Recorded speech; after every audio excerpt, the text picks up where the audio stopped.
Getting there soon.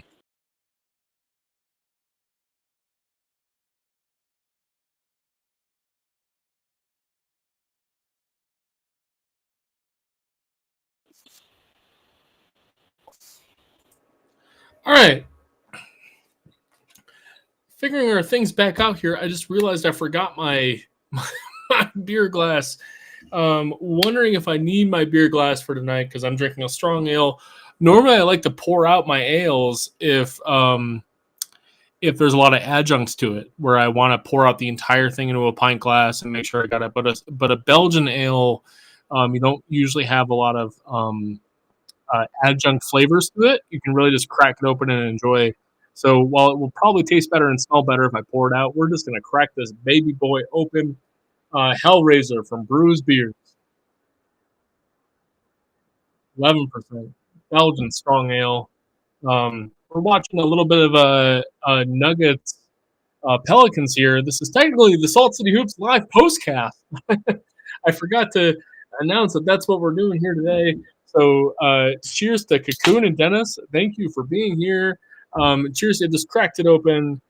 Brews Beers here in Denver. Great Belgian brewery. I love it when even if you're not going to be in the country you're in, that a brewery stays faithful to the style and the mechanics of brewing the beers that from where they hail. There's good Czech brewers in America. I love the Czech breweries in America. Cocoon, you mentioned that you had been to Delirium in Belgium. I have never been to Belgium. It's a dream of mine. It's my favorite styles of beer.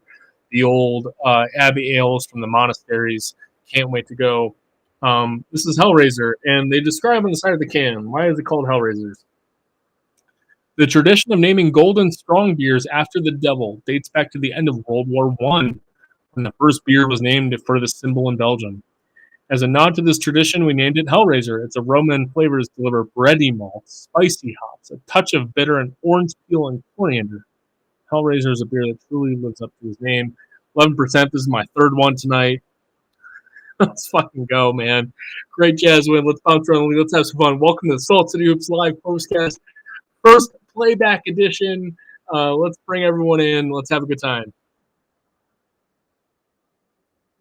So, we get Denver up 13. Until the game becomes a total runaway, we're going to stay here for a bit. I'm not there tonight. You know, last year I probably went to 25 Nuggets games last year, and most of them in the playoffs.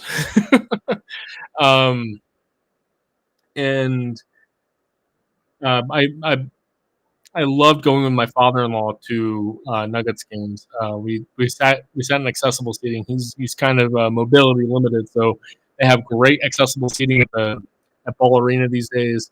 Love sitting there watching the Nuggets, and in general, I love taking my boys when I can to go to the Nuggets. It's about a quarter of the price to go to Nuggets games than it is the Jazz games. Let me put it that way. I've been in Salt Lake City a handful of times in my life, and you cannot get seats at Jazz games for I adore the Jazz. I don't live in Utah, so if I'm going to be in Salt Lake City, I will spend $1 to sit in good Jazz seats. And when I tell you that lower bowl Jazz seats are out of control, I mean they're out of control. I'm saying like you can. And they're worse than New York City. So I lived in New York City for a bunch of years, and I would go to Knicks and Nets games, and I would sit, 6th, 7th row for I don't know $400 to $600 a ticket, and I'll go any Jazz game worth the shit is going to be $900 to $1,200 a ticket. And Dennis says, SeatGeek 5 minutes before the game prices drop. The problem is when I'm in Salt Lake City, like I kind of have to plan it, like right. I don't live there, so lower bowl seats for Jazz games are completely out of control, unless you do what Dennis says, which is buy tickets right beforehand. Now the season ticket prices for the Jazz are really really nice. I think there's something like the lower bowl seats are actually pretty affordable. $4,100 home game price. But when I say I go to Nuggets games and I sit like right next to the bench, all my fellow Jazz fan friends are like, "How are you possibly able to afford that?" I'm like, "Well, for one, yeah, like I do spend a lot on basketball tickets in my life, but two, Nuggets games are extremely affordable. I usually sit next to the Nuggets bench for about $300 to $400 a ticket, right? And if I was to sit in the mid lower bowl at a Nuggets game, uh, maybe I'm spending 150 a ticket. If I and sometimes under $100. Jazz games, no such luck. Even against bad teams on a Tuesday night. Yeah, like and it's the same for Avalanche games too. Like you can go to Denver games and Denver area games, and Avalanche games are more expensive than Nuggets games. To be clear, this town is more of a hockey town than anything. This town is obsessed with the Broncos. In Cocoon, the main problem is that the arena is a basketball only arena. It's not a multi purpose arena. So there isn't like a wide, it has a more limited lower bowl than other arenas. So those premier tickets are much more expensive.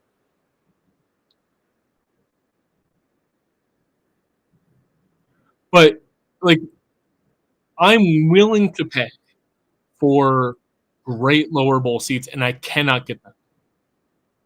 I cannot get them. I cannot sit there and say like, yeah, I'll spend $1,400 for 3 hours of enjoyment. Like they've been that expensive. I can't do it. And Cocoon, it's not population based. It's the only major league sport in town, and the arena is what it is. So that is the place to be. It's like the social place to be. And unlike Miami, though, at least these fans show up. Like if you show up to a Jazz game, you sit in the lower bowl, they do show up.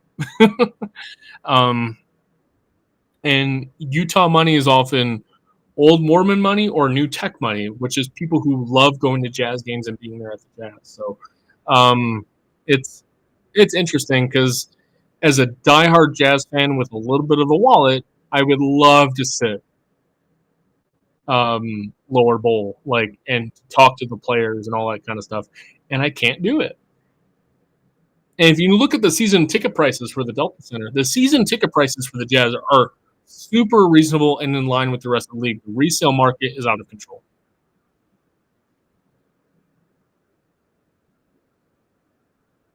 So Dennis says you bring up a great point. So the Nuggets free drinks and food is only for the first two rows.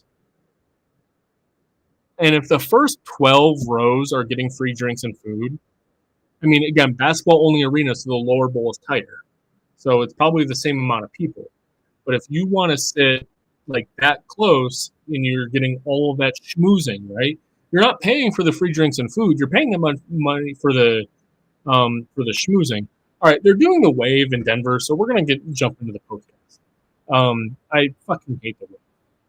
Get out of here. We got to see one Zion dunk before we leave. I mean, it's only a 13-point game and they're doing the wave, man. This is fucking Denver. Uh, like, I want to leave this game, but like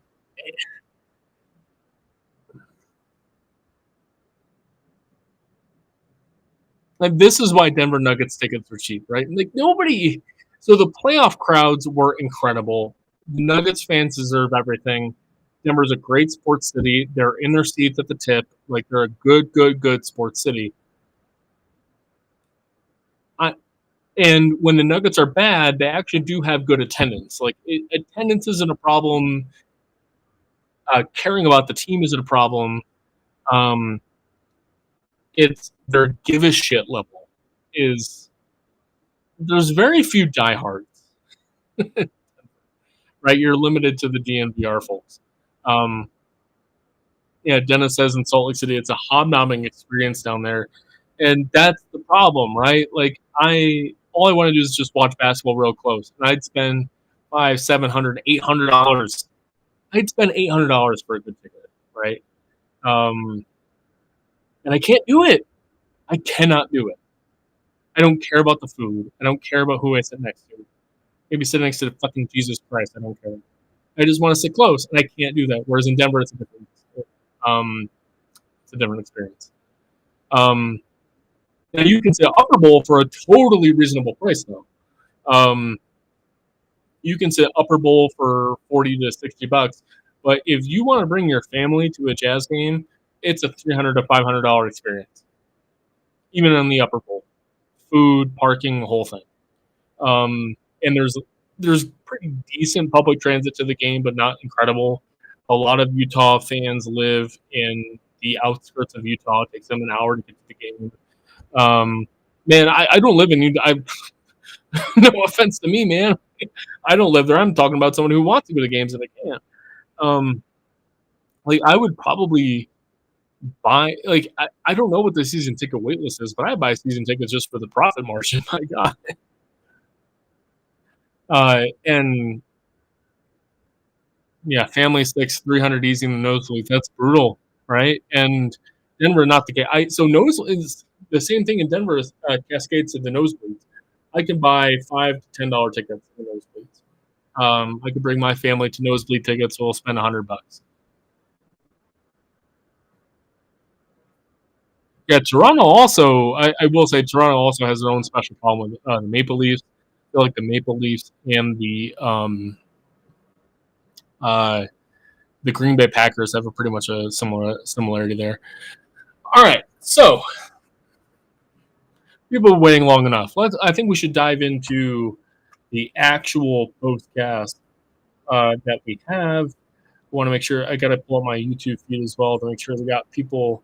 If they're commenting, I know what's going on there.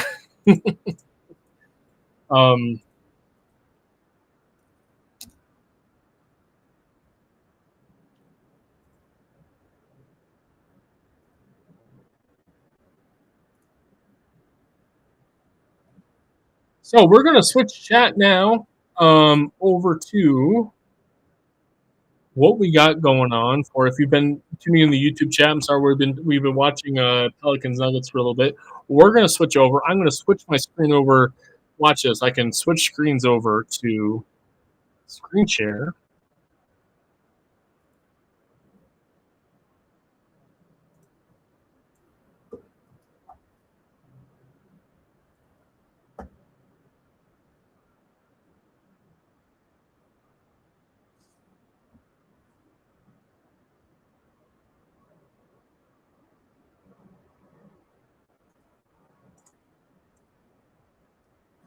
Check this out.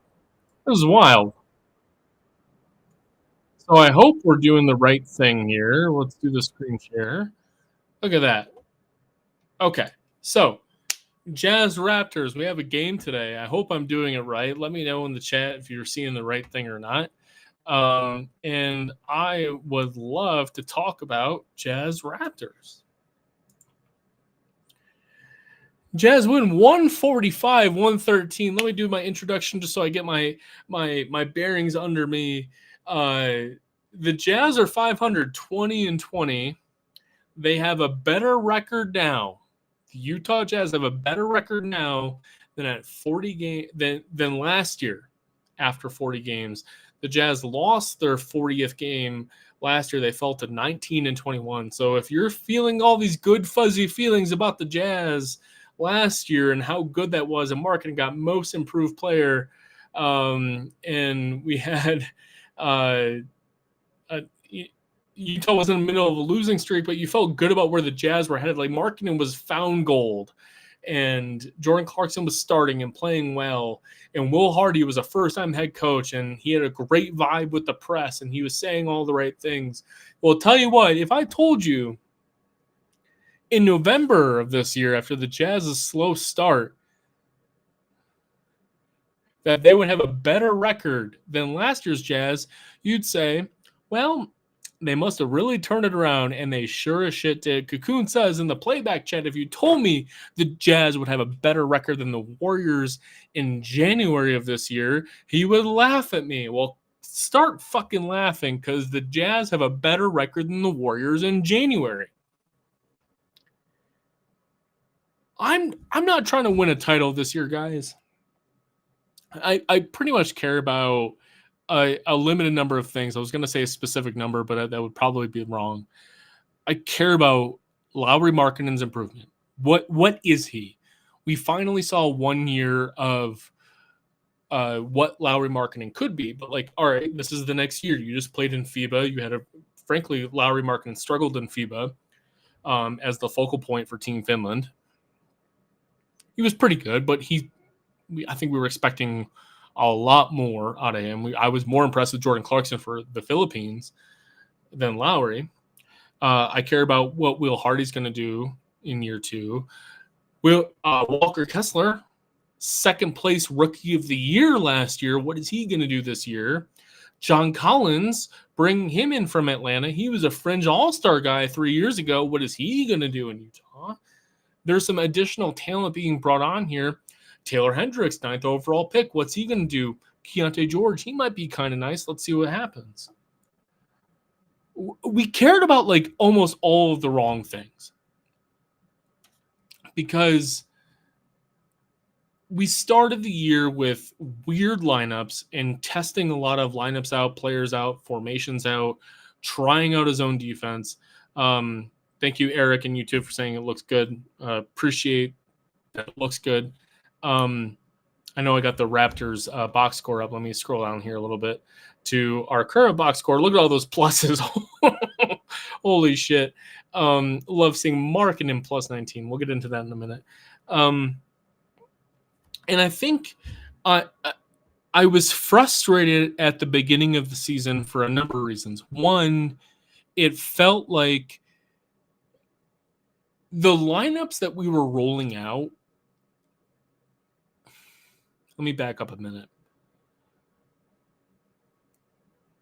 I think professional sports coaches do so much more than we've ever will give them credit for. They work. We all know they work long hours, and we say like, "Oh, for what?" I was listening to a football podcast the other day where an American football podcast the other day, and I do think it applies to pretty much all professional sports, where you end up with these genius coaches who do so much right as far as personnel decisions, line decisions, schematic quirks, new ideas, moving their respective sports forward, that it is so annoying when they do dumb shit that doesn't make sense for what the team is. And I like to sit there as an armchair guy and be like, look, maybe he sees something in practice, dozens, hundreds, thousands of hours of practice that we don't see, that he's willing to try something that we don't. And that is 99.9% often the case. The beginning of this Jazz season felt like that 0.1%, though. It felt like we were rolling out players who didn't deserve to be on the floor, and when they were fucking up and doing things that everyone hated, not just results-based things like, oh, they're missing shots, but process-based things like turning the ball over, having a blind eye, and passing the ball to the wrong team, not running the play that is called, not giving a shit on defense, effort being in fucking Jupiter, and not having changes made because of that, and hearing the Will Hardy lip service of, well, whoever cares the most will play the most. Minutes are earned, not given. And he was giving us real 1992 like Big Ten football bullshit of whoever deserves to play will play. And we kept seeing Talen Horton-Tucker out there for 29 minutes, turning the ball over, not passing the ball, occupying 14 seconds of the shot clock by passing to nobody and shooting up a shot that clanked off the front rim, doing a spin move and falling over. And he's not the only guy. Colin Sexton was miserable to start the season. Total blind eye to the players around him. Lauri Markkanen's the best player on the team. Nobody was passing to him early in the season. And It wasn't being reacted to, though. John Collins was miserable in the beginning of the season. It wasn't being reacted to. And I just felt like we were all taking crazy pills. We weren't seeing effort. We weren't seeing quick decisions. I've always said, like, it's sometimes isolation basketball isn't a bad thing as long as the players of the basketball are acting quickly.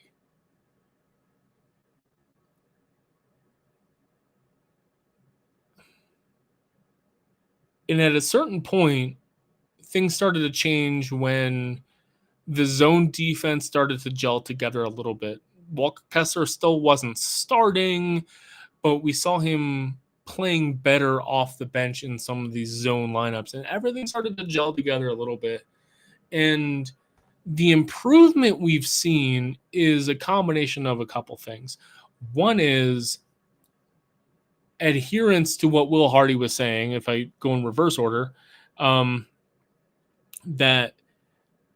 the players who are playing like shit stopped playing. It seems so stupid to say, but they stopped playing. That matters to me. That really matters to me.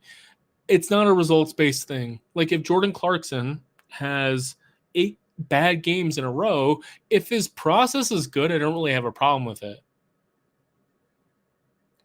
And it just seemed like some players, their process never really fit together.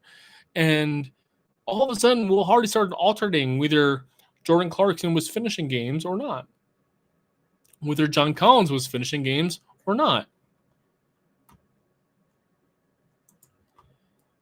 whether Taylor Horton Tucker was playing at all.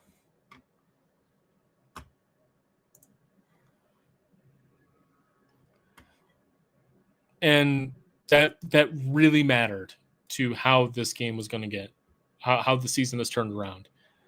I have absolutely loved watching this turnaround.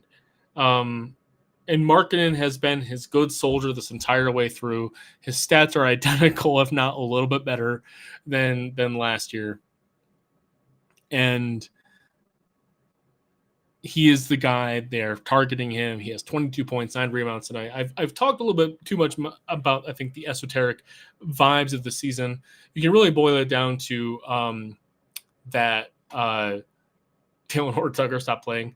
ES69 Nice says the video froze for me. I think I unfroze it, so let me know if it is still freezing. Looks good to me for a moment. But I'm watching the chat, so please let me know if there's any issues with the video. So let's get into these players a little bit. Let's do a classic Salt City Hoops postcast. That was my introductory soliloquy. Is that we are now 2020. We are at a better spot than we were last year at this point. I've had a couple beers, so I think I'm deviating from the central point, which is this team is fun to watch. They are moving quickly with the basketball. That doesn't necessarily mean passing the basketball. They're just moving quickly, making quick decisions. And speaking of Emmanuel Quickley, we're playing the recently acquired of Emmanuel Quickley Toronto Raptors. The Jazz win 145-113. Wonderful performance all around. We saw Chris Dunn only playing 17 minutes, plus 15 in those minutes. Chris Dunn was terrific. The Jazz end the first half with a whole lot of Colin Sexton and Jordan Clarkson. I was vocal during the live cast that I didn't love the process of the Sexton Clarkson minutes to end. We ended the first half with Clarkson and Sexton. And I'm trying to get I got a notification on the video, so I kind of paused my own vibes here. So we ended the first half with Clarkson and Sexton to end the first half. No Chris Dunn, even though Chris Dunn was playing well. And that's because Colin Sexton was absolutely terrific to end the first half. He was taking it to the perimeter defenders of the Toronto Raptors. And it was a lot of fun to watch on that front. And he has his 7-8 from the free throw line. I got a box score pulled up. You can watch on playback or here on YouTube. Glad to have you here. And let's see here. Fontecchio had I think he had 10 of his 13 points in the third quarter. Markkanen, like I said, good soldier, always reliable, 22-9, 2 assists, 1 steal, 3 turnovers, which is a little high for him, and a team high, plus 19. Jordan Clarkson was also, I really, again, appreciated his thought process. 31 minutes, 16 shot attempts. You're thinking that's a little lot for him, but he had a lot of grenades at the end of the shot clock for him. He also was making very quick decisions with the basketball, 0 turnovers for him. Loved watching Jordan Clarkson today. Walker Kessler, you can sit there and complain. Why is he only playing 20 minutes? Well, it's pretty. His minutes off the bench are impactful. He's making quick decisions, and I think when Kessler is starting and playing a lot of minutes, if he struggles early, he has this thing where he's getting into his own head quite a bit. And I do not mind him coming off the bench for now. Obviously, you want Walker Kessler to be a guy that you're eventually playing 35 minutes a game. But the dude is what? 21, 22 years old? I'll verify his age. He's 22. I think he just turned 22. And I don't mind them he turns 23 in July. I get it. Like I also want him to play, 30 plus minutes. And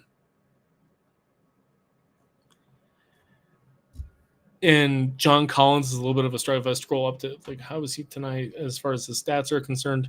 John Collins a team low, +2, but he only plays 14 minutes. So we're filling up those minutes with, proportionally, right? There was a lot of garbage time today. You see the Samanic, Hendricks, Sensabaugh, Yurtseven minutes. Agbaji with a little bit more uptick than usual. So if we're looking at John Collins minutes, it wasn't Kessler or maybe Olenek got a couple of those, and Agbaji got those minutes in replacement. Hardy's really sticking to his guns with who is playing and earning those minutes. And John Collins had a ton of defensive mistakes. And offensively, he was fine. 4 fouls for Collins in 14 minutes. He was struggling against Scotty Barnes. Scotty Barnes had how many free throws today? Yeah, 11 free throws. 5. I didn't realize he was that poor from the free throw line today. 5-11 from the free throw line.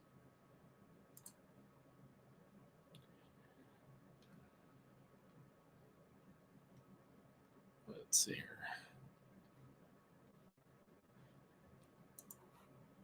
Trying to.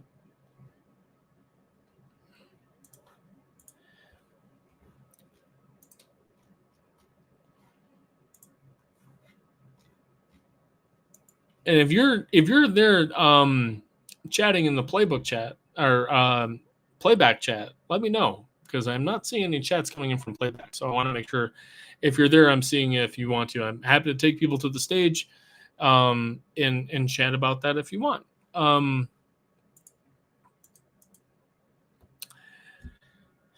And so if we scroll back down to Utah here a little bit, I love seeing the energy, the quick activity.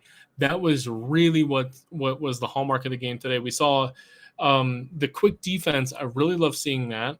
As far as you're not necessarily going to contest every shot at the rim, but I love seeing the contests of like getting strips, getting turnovers. Chris Dunn was incredible. Again, Chris Dunn 17 minutes wasn't a neg on him. It was really that Sexton was playing so incredible offensively, and it was a results-based offense that we saw at the end of the first half, where Clarkson and Sexton were kind of trading off a bit. So do not mind how we ended up in this position to end the first half. So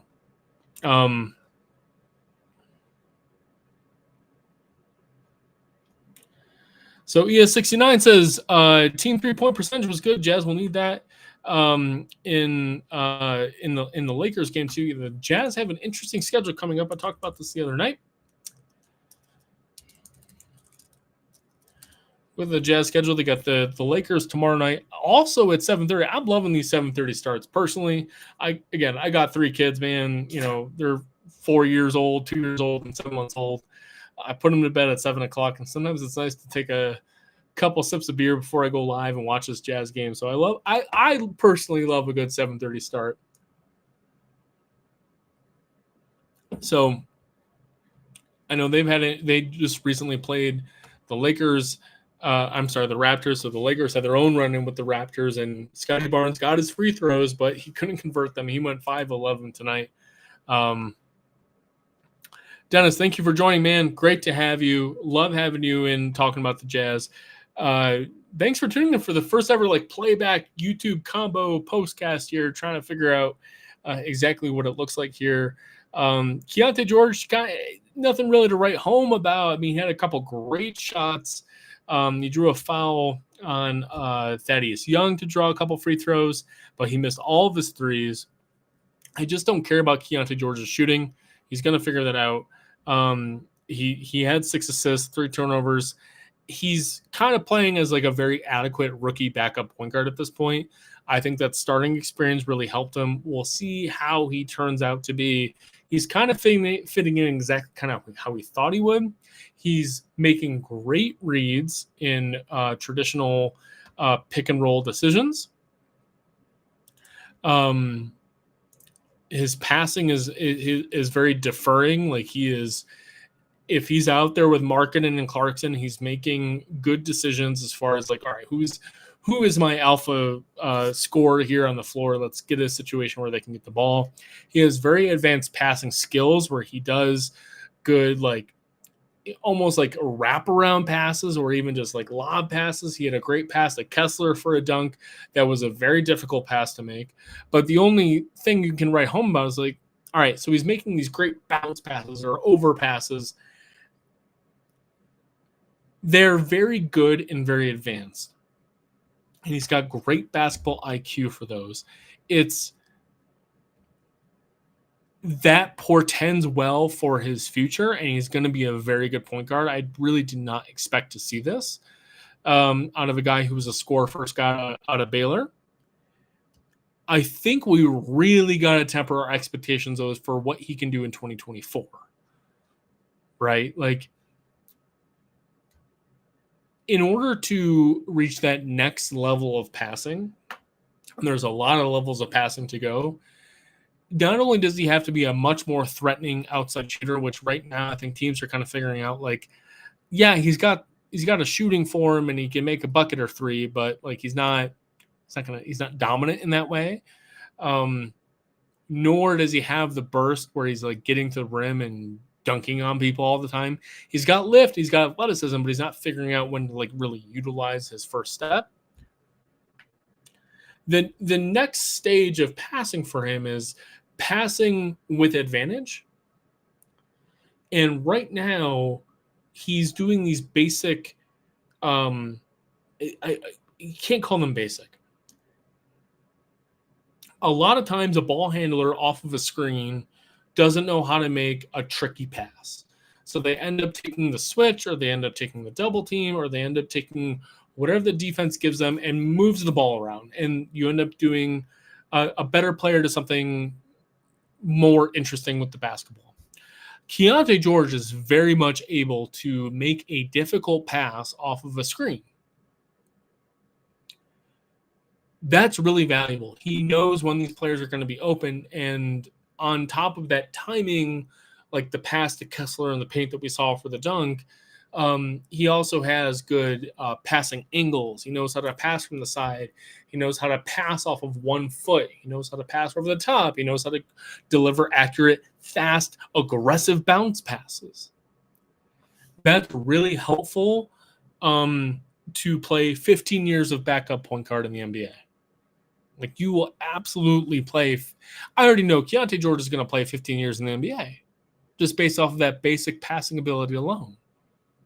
Right? He could be a 35% three-point shooter the rest of his career. If he can make passes like that, he's going to make $2 million a year or whatever the minimum contract is for the rest of his career playing backup point guard, because that's what they need. If your starting point guard is out 12 games, Keontae George is going to come in and score 10 points, 6 assists, goodbye, go home. If Keontae George wants to be a star, everything else has got to open up. Passing off of advantages, being good enough to create those advantages, like being a good scorer and everything. Hey, ES69 says he personally opened a can of beer at tip-off. This is I'm having quite a few beers tonight, but we're having a good time.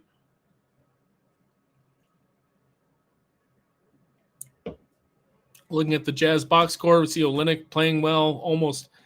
He puts up 11 and 10 himself. I really love watching Olynyk play tonight. I don't have to get too much into everything Olynyk did tonight, but I do want to talk about the defense, which ES69 points out is like the defense got better from the season start.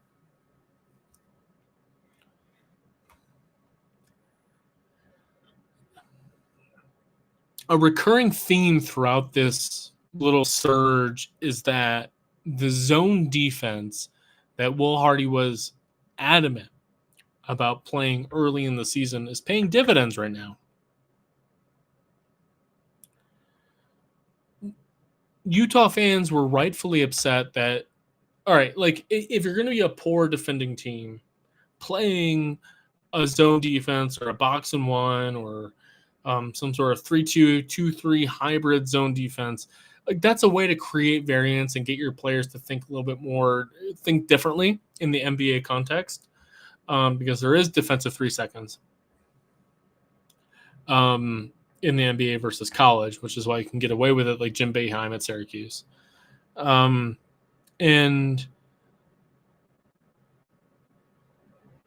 it just felt like players weren't buying in. It wasn't that they were confused. It was that it felt like the Jazz defense wasn't giving a shit when they rolled out a zone defense. Like they put Kessler to the bench, right? Like Kessler doesn't start. And it felt like he was kind of within his own head. Like he didn't play well at FIBA. He didn't get any playing time at FIBA. John Collins certainly wasn't playing well defensively. Markkanen was a good one-on-one defender, but he was a poor help defender.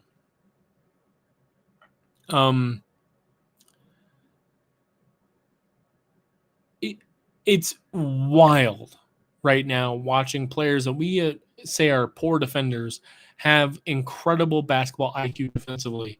We're not going to see it on film reels. We're not going to see blocks or steals. But if you have any time to watch that Raptors game back,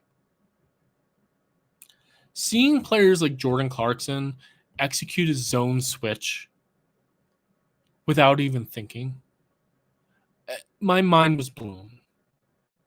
And I didn't make a point of it during the live cast because, like, who wants to talk about, like, a zone switch, like, while it's happening? But just watching Jordan Clarkson have, 2 arms up and the Raptors would try to run some sort of screen in the middle of the paint. And Clarkson would just, like, automatically switch onto it. Like, they weren't running, like, a switch-only scheme like the old Houston teams. They were running a zone. And Jordan Clarkson, guys, Jordan fucking Clarkson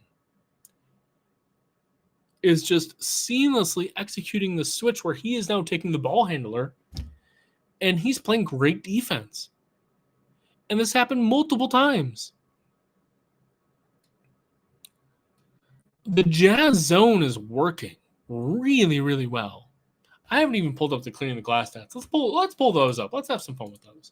I'm sure I'm going to be surprised by something.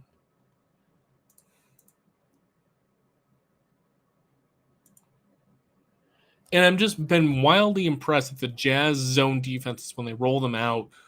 It's almost always with Walker Kessler on the floor, which is almost like, well, why are you doing that? Like Walker Kessler is such a great anticipatory defender. Why don't you have him in a drop scheme and just doing what Gobert did? Like that's what he should be doing. Well, it turns out executing a very complicated zone defense is perfect when you have a guy like Walker Kessler or Rudy Gobert back there figuring out how to play defense. And Walker Kessler in particular baited Toronto Raptors players into taking layups that they thought were wide open based on like, oh, Kessler's not paying attention to me. He's focused on his man in the corner. So I can make this quick layup, and Kessler just blocks the shit out of them. And Kessler had a foul, and he got dunked on by Scotty Barnes once.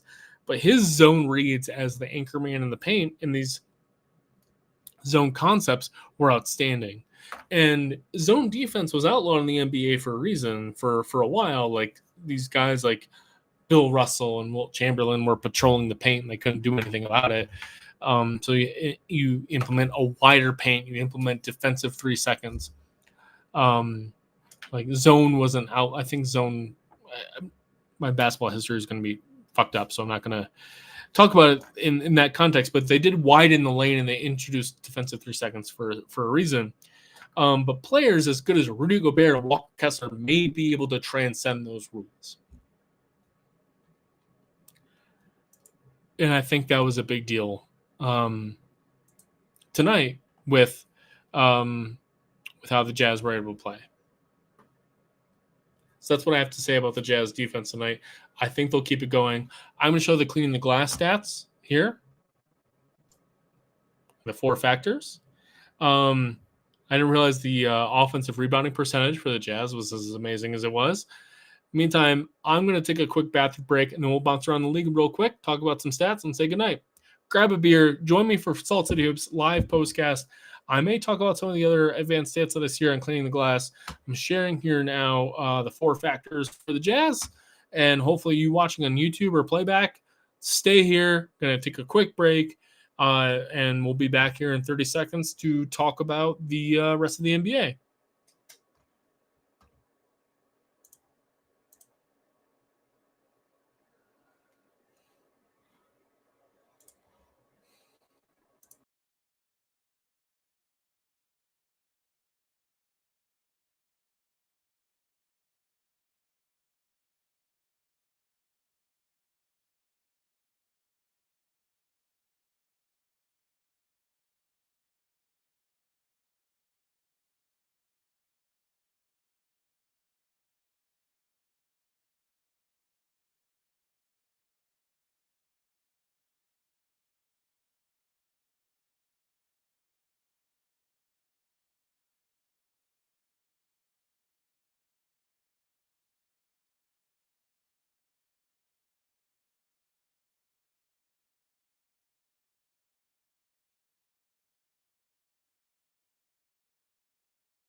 Me, love having you here. This has been one of my favorite nights in a long time. We're figuring out a new thing. So, we got people in playback here. This is a new service that I love using. We got a couple new followers today for the playback. Hopefully, you enjoy using it. A good chat program. I'm figuring out how to screen share and that sort of thing. This is fun. If you're here on YouTube, that we always have, let me figure this out. ES69, thank you for tuning in. If you're watching on YouTube or playback, love to know where you're from. Cocoon, are you in Toronto? Are you from Toronto? I always love knowing where you're from. I always see you posting on Josh Lloyd things and Nate Duncan things, and love seeing you in the chat. And if you're watching on YouTube, love to know who you are, where you're watching from. We'll always take a comment. If you go over to playback, and actually, let me post a link in the YouTube chat. So if you're there, you can join us if you want. I love taking stage calls. I used to do this on Twitter Spaces, and I realized it was way annoying. To like, I would have like my phone here, like, right, because you can only do Spaces there was no desktop Twitter Spaces, and I would put it next to my microphone and take Twitter Spaces comments. So that always and I'm not saying Twitter is dead.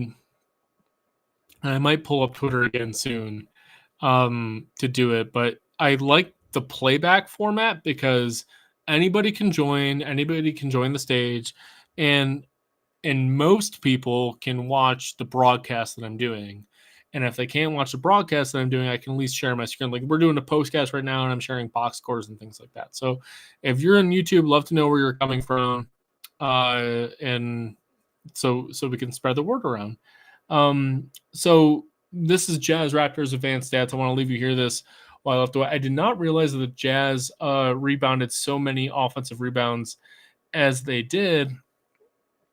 Cocoon, I'm not sure if you felt like it was a bad rebound, but it certainly looks like it with this offensive rebound percentage. Keep in mind, last year the Jazz were one of the worst defensive rebounding teams in all of NBA history last year. And this year it feels like their defensive rebounding is much improved, despite not playing Walker Kessler a whole lot, playing a whole lot of John Collins. And John Collins is an adequate rebounder, but when the lineup is Fontecchio, Market, and John Collins, you don't expect great rebounding. The offensive rebound percentage will come and go for Utah as they do. The shooting was terrific. Again, I think Toronto played fine defensively. I think Utah was playing with force and aggression as they have for the past 2 weeks. So if you're looking at these field goal percentage and being like, oh, Toronto just couldn't guard a paper bag, yeah, there were some effort-based things for Toronto tonight, but Utah, I was so impressed with Utah's activity and force, and that is going to lead to good things. If we look to shooting, right, accuracy, their three-point shooting, 50% from three today. Only some of those were wide open. I think Utah had a pretty lucky they had a pretty normal three-point shooting night. They got a little lucky on some contested shots. And don't forget, it looks like Toronto also shot 50% from three. So just because two teams shoot 50% from three does not mean that you're going to have a tight game, right? Like there was a whole lot else that led to that. And shooting frequency, right? Toronto did not have many shots from the corner, and they shot 100. This looks like they had one corner three tonight. That means that's good defense, right? If they're only going to – this is shooting frequency up here, and this is shooting accuracy over here. So if they shot 100% from the corners – so I can't pull up two windows at the same time, or I'm not going to try to right now. It looks like they got one shot away from the corner, and they made it, or two. Went 2 for 2. Saying having no Jakob Poeltl hurts a ton. Yeah, I'm more curious about Jakob Poeltl's season as we go on. We'll see about Jakob Poeltl. Let's see if he comes back and this team can become a playing team. I promised bounce around the league, so let's do it a little bit. We'll bounce around the league a little bit, have a beer, and sign off. We'll tune in for the Lakers tomorrow night. So what do we got here? So this is my first time doing a little screen share, bouncing around the league a little bit. Interesting game in Golden State, says Cocoon. So let's I wish there was a button to, here we go, full scoreboard. Yeah, Golden State finally got off the, I mentioned that earlier, they beat the Bulls, right? So let's dive in here. Stem the bleeding, as Cocoon says. Let's go right to the box score. First thing I look for, everyone kind of does these things different. The number one thing I look for is minutes and fouls, right? Who is playing and why are they playing? And we're seeing Wiggins with 31 minutes, 2 fouls, and he's shooting over 50% from three, or from the field. This immediately tells me, okay, good Wiggins game. Okay, good victory, right? Cocoon says big game from Kuminga, 24 points in 24 minutes. Yeah, 4 threes on a 12 from the field. That certainly matters, right? But if you're getting this out of Andrew Wiggins right now, the 17 points in 31 minutes, 8 assists for Andrew Wiggins. That's a big, big deal. Regulation game, scoring 140. Who's Chicago missing, right? Is Chicago missing any players? Javon Carter, decent defender, but otherwise they're playing their normal complement of players. Caruso playing 29 minutes. Vucevic looked like he finally came back.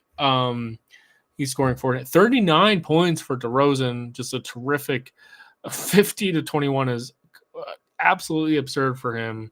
So Drummond goes back to only playing 12 minutes. I hope we all love the Andre Drummond fantasy experience over the past couple weeks. Classic Andre Drummond for a bit.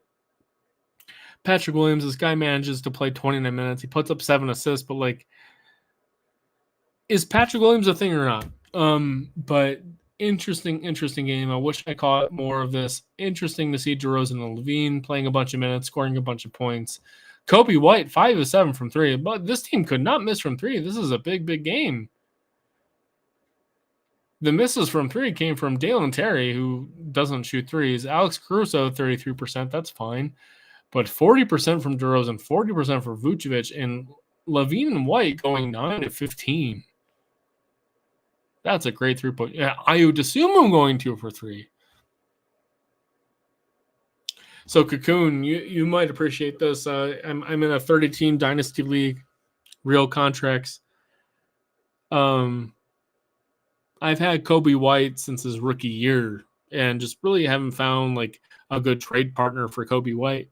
And finally this year I bit the bullet on a Kobe White for Jakob Poeltl fantasy trade. And God damn it.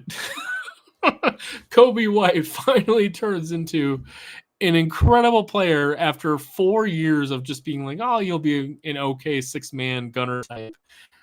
With some decent passing here and whatever, and he's turned into an amazing player. And like, I was trading for Jakob Poeltl because I had no centers on my team. My best center was Zeke Naji, right? Like, I needed a center on my team, and I was like, all right, it's a 30-team league, right? So I was like, all right, I can trade Kobe White for Jakob Poeltl, pretty much like a similar tier of player, and I have good guards on my team. But like Kobe White turning into this was really annoying for me. Kobe White's having a fantastic season for Chicago. 18 and 22 for Chicago. I think they're a little bit better than that. It's incredible that Golden State needs a win to get to 18 and 20.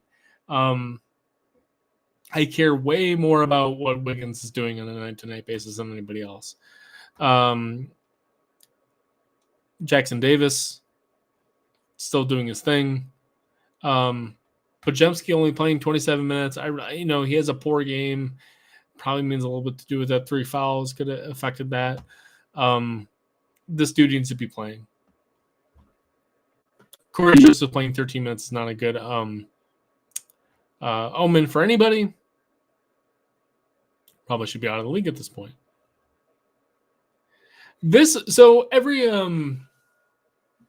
Every workday, Dennis isn't here to hear this. Dennis said he works with me at Adobe Inc. My entire day I'm working. I actually do watch last night's games while I work. It's mostly background noise. I'm really not paying attention to it, but I do like to have 3 or 4 games playing throughout my day. That is like my Spotify, is to listen to broadcasts of games from I record every game and I watch them the night after. I pay attention enough though, where like I pick games that I care about, and this is definitely going to be my first game. I think you're absolutely right, Cocoon, that this is the first game I'll watch tomorrow because I care about how Andrew Wiggins got his money tonight. I really care about this. Klay Thompson scoring 30 and getting 7-15 from 3, like. It's like, oh, Klay Thompson, is he turning? No, like, we've seen enough of Klay Thompson this year that we know like kind of what level and tier of player he is. Andrew Wiggins feels more of like a variant type of player where it's like, well, he could be anything. So we'll see. Let's do 2 more games. We watched the Pelicans Nuggets and talked about that a little bit.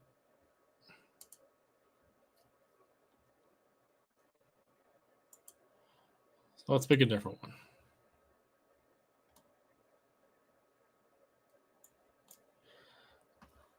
And for the folks in chat, I think we got Cocoon in here and a mystery guest on YouTube.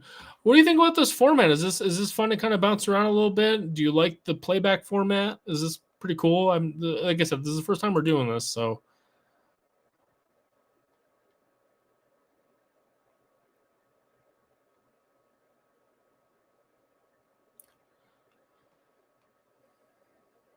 Blowout in San Antonio. Wembanyama playing well. I heard Wembanyama is already not going to play tomorrow. Rudy Gobert comes back for Minnesota tonight. He's a leading scorer for Minnesota tonight. We can check that box score if necessary. Clippers having to fight Memphis off. This is interesting. Okay, because Memphis is really shorthanded. So let's see who got minutes for Memphis.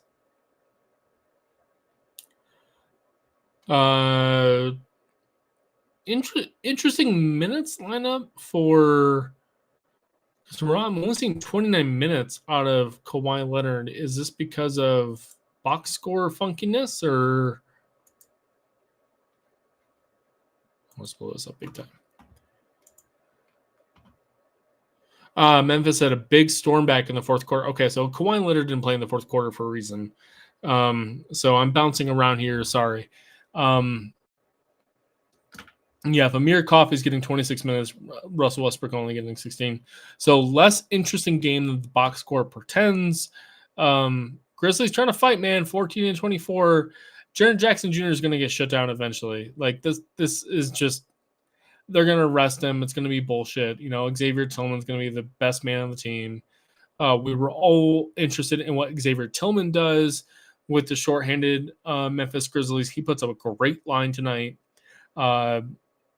Vince Williams, really disappointing performance with the opportunity he's had. Luke Kennard, Attic pretty good, 7 and 6, 7 rebounds, 6 assists for Luke Kennard. You love to see that as somebody who tried to pick him up. We'll see exactly what happens here in Memphis. Vince Williams should be your guy, but a disappointing first place. Cocoon says, let's check out Rockets Pistons. Real quickly. Oh, yeah, squeaker.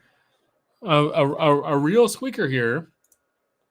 And again, not having watched these games, I really implore you, look at minutes first. And look at fouls next. And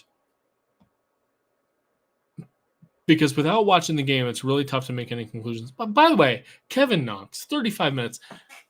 Is this a thing? Like, is he a fantasy guy, or has he figured it out on his? Is this his fourth or third team? He started with the Knicks, went to Portland. Is Kevin Knox like becoming an actual player? Because he wasn't only non-playable in New York and Portland. He was really, really bad. And it was stunning from a guy of his draft caliber to be that poor. But he's playing a ton of minutes. Granted, it's for Detroit, but he's playing a -1 in Detroit right now. 19 points, 2 of 4 from 3, 1 steal, 2 blocks.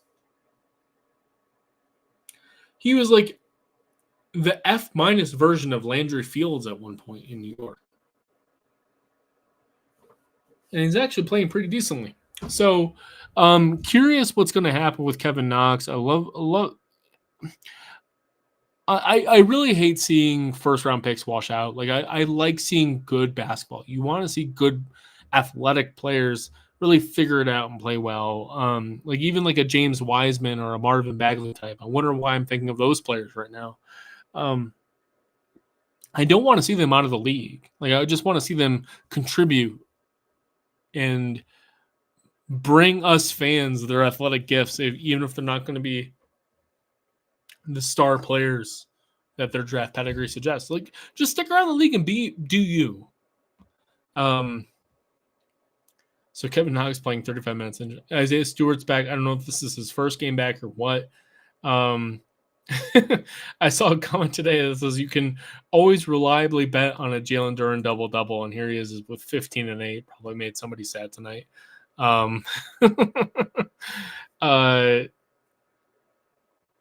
Yeah, with Isaiah Stewart back, Wiseman doesn't play. Bagley was back with 12 minutes. Isaiah Livers, mercifully to the bench. Osar Thompson still only getting 18 minutes, putting up 8 rebounds in that time. I struggle to see a difference between Kevin Knox and Osar Thompson unless Kevin Knox's shooting is really actually a thing. Let's check it out. I I was doing like a little screen share. This feels like I'm doing like a little Teams meeting or a Zoom meeting. Like, come check out some stats with me about Kevin Knox. Well, I have 11% beers. This is real sicko shit, right? Come have 11% beers with me as we check out Kevin Knox cleaning the glass page. I don't care if I get negative 4.3 viewers per night. This is what I want. This is what I want. I want to drink 11% beers while nobody looks at Kevin Knox cleaning the glass pages with me. This is my life. Friday night. I have my baby monitor on me. All three kids of mine are asleep. This is great. Shooting accuracy. What is this? My man in Detroit, Kevin Knox, shooting 60% from long floater range. What is that? Dude shooting 36% from three. He's a mid player. 32% from the corners. What a great player. What is this?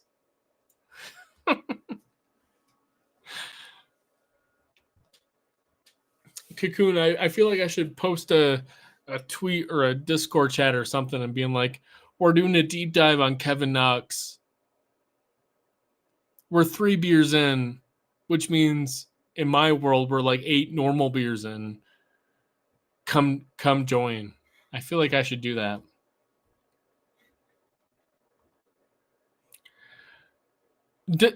Does Nate or Danny, do either of them drink at all?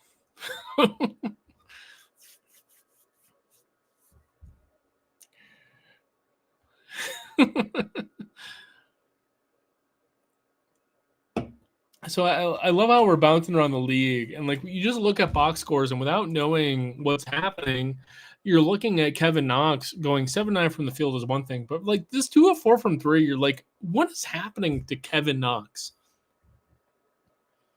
We gotta shut down the Detroit Pistons before we know what's going on. Cocoon, I so disagree. I feel like if there's anyone who could handle a Kevin Knox deep dive, it would be Danny LaRue and Nate Duncan. The question is if they could handle a Kevin Knox deep dive after 3 11% beers. That is my bigger question.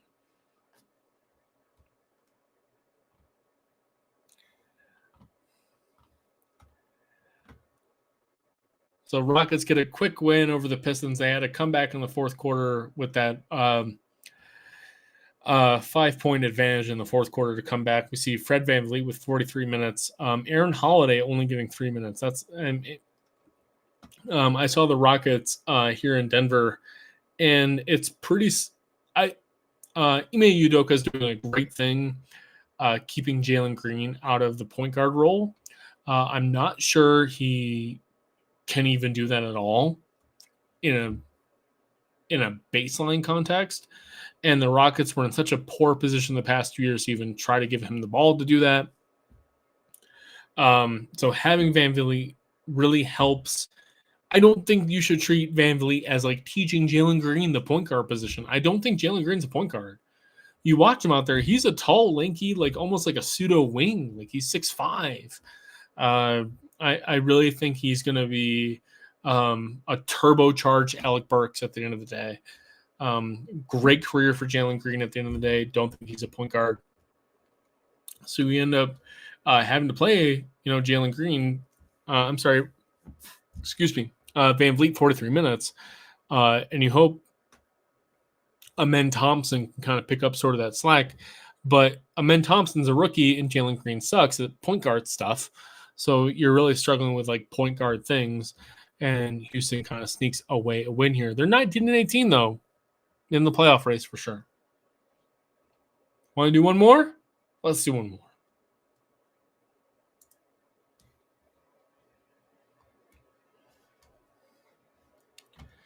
Pick one that I took some advice. Oh, we got to talk about Magic Heat, I think. Yeah.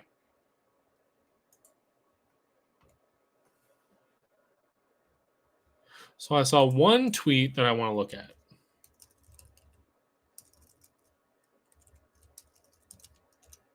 Look at it with me.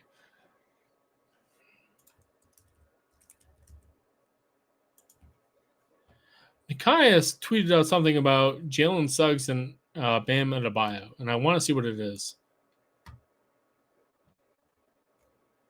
This one. And I didn't get to see it in real time, and I want to see it now.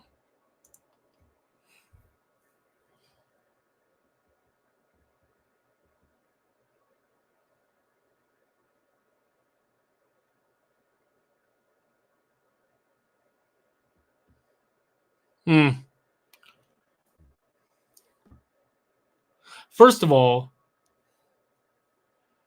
can we take a moment to look at the jersey matchup? This jersey matchup is outstanding. Blue versus red, the classic Magic uniforms, these beautiful, deep blood red Miami Heat uniforms. How aesthetically pleasing was this game? This has got to be game number 2 for me tomorrow. Just the aesthetics of this game is incredible. Okay, so I mean,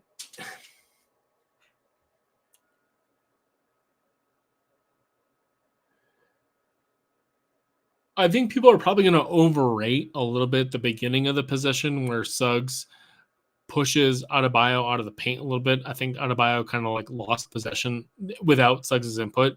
But Suggs is going to get a hand on the ball right here. And it's going to make Adebayo's hand slip a little bit. And I don't think Adebayo did anything wrong there.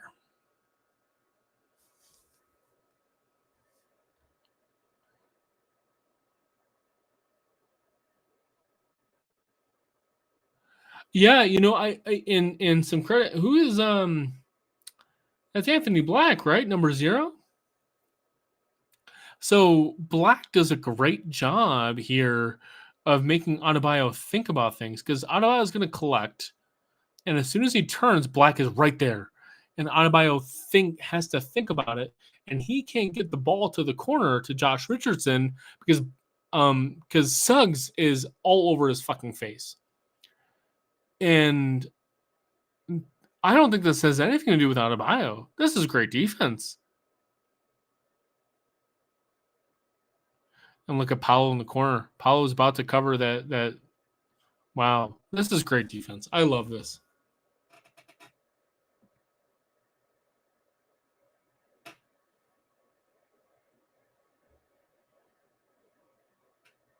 Yeah. All right. We watched the same thing 3 times in a row, or 90 times in a row. Love seeing that. Great performance. Any shooting weirdness? I mean, look, we get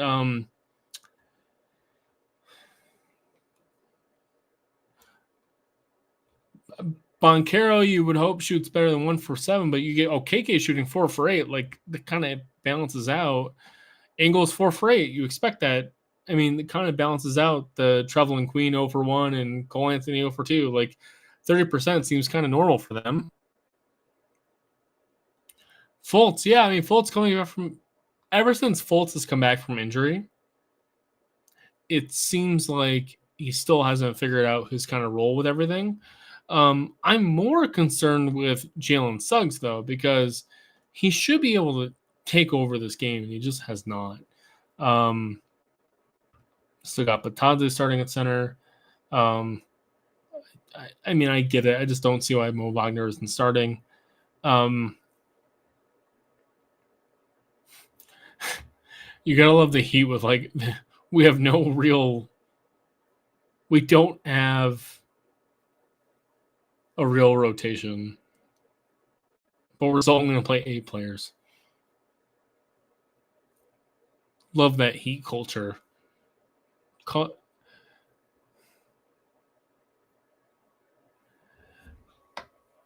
Haywood Highsmith, a useful player I hope to remember more fondly.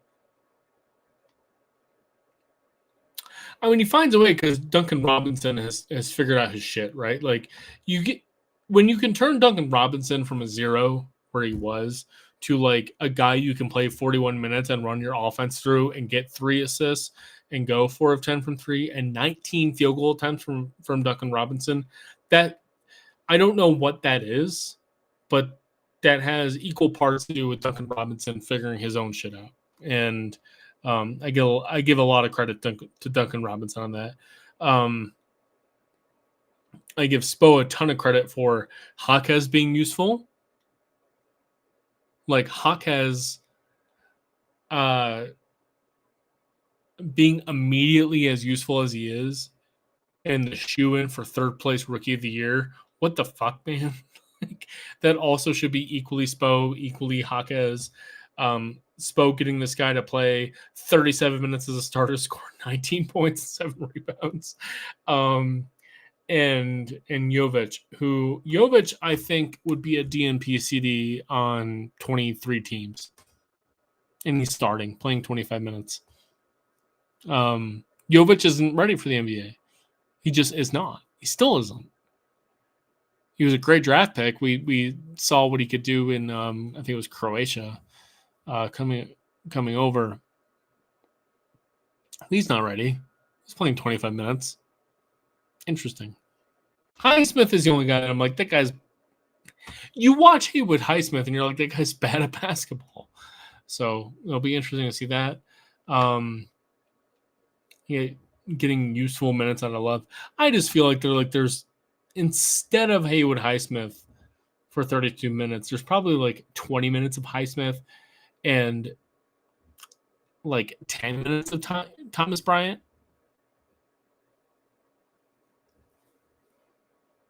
Yeah, Jaime Jaquez, great draft pick.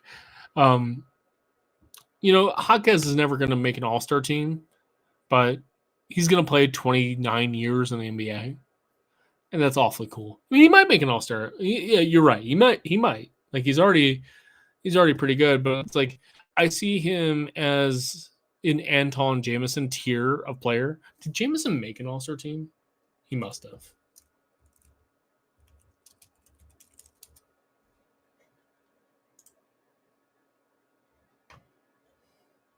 Yeah, me too. I'm sorry. Yeah, you know what? Jaime Jaquez feels like a 2-time All-Star to me. How about you?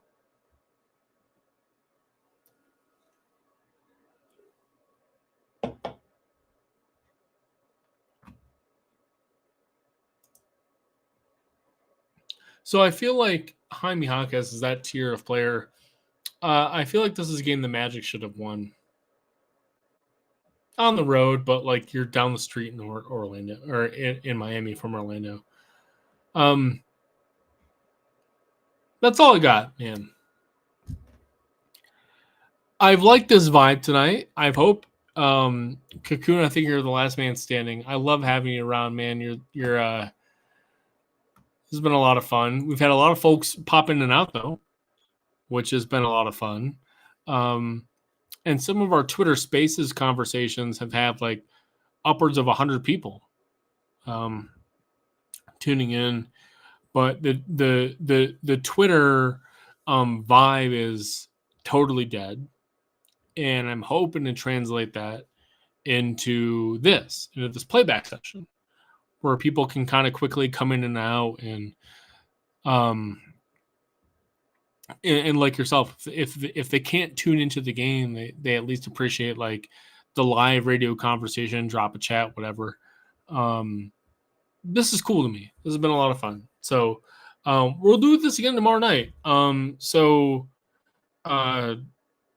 Got the Lakers tomorrow night. We're going to do this again. We're going to do playback in the second half. We're hanging out, having a beer, having a good time. And we'll do a postcast the same way, where we're looking at ESPN box scores and see what's going on, talking fantasy. Belgian beer rules. I got nothing else. Y'all have a great night. We'll talk about Salt City Hoops live postcast tomorrow. Salt City Hoops live second half cast tomorrow. This will be a great time. Have a great night, everybody. Good night.